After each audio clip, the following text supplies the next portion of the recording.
আমি আমার গ্রামে আধুনিক কৃষির প্রচলন করতে চাচ্ছি।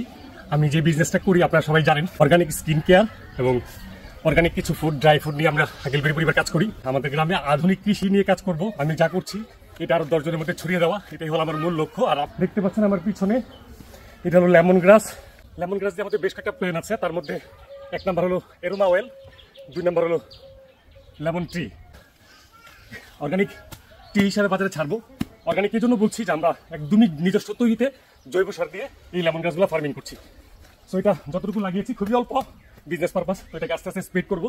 এখানে প্রায় 1 বিঘা জায়গা আছে। তো আজকে মাটিগুলা নরম করছি, জৈব সার দিব। 3 দিন পরে ওই গাছগুলো ওখান থেকে আপনাদেরকে দেখাবো যে লেমন গাছগুলো কীভাবে সংগ্রহ করতে হয় বা কীভাবে বীজ তুলতে হয়। সো এই বীজগুলো আজকে তুলে রাখবো। 3 দিন পর এখানে জৈব সার মাটির যখন মিশে যাবে তখন আমরা লেমন গাছটা লাগিয়ে দিব। এই দেখা হবে পরবর্তী ভিডিওতে। টাটা।